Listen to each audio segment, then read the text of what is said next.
Welcome to the One Life Podcast with Behka White. This is episode 64, The Two-Edged Sword. Don Miguel Ruiz proposes a practical guide to personal freedom in his book called The Four Agreements.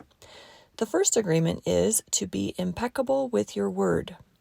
He says, quote, "But like the sword with two edges, your word can create the most beautiful dream, or your word can destroy everything around you.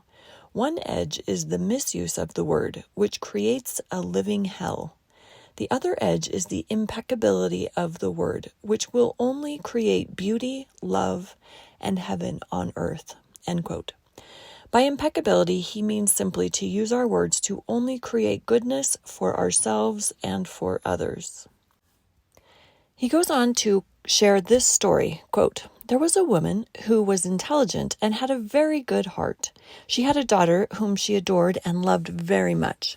One night she came home from a very bad day at work, tired, full of emotional tension, and with a terrible headache.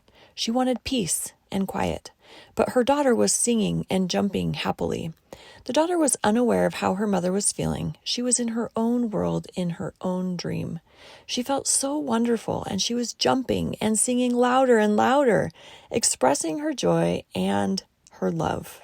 She was singing so loud that it made her mother's headache even worse, and at a certain moment, the mother lost control.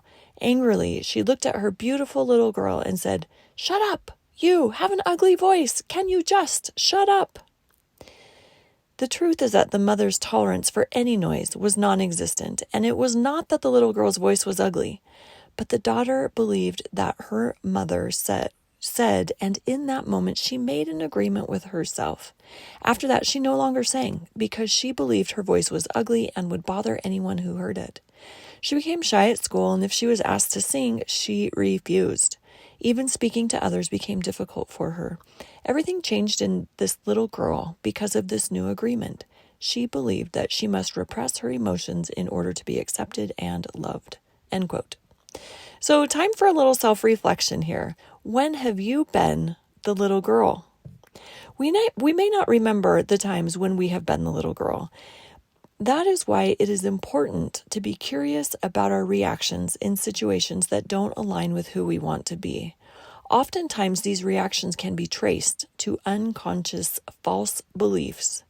When we examine the belief behind the behavior, we can understand the agreement, as Ruiz calls it, that we have made with ourselves. And understanding our false belief, we can then make a new agreement that allows us to respond instead of react.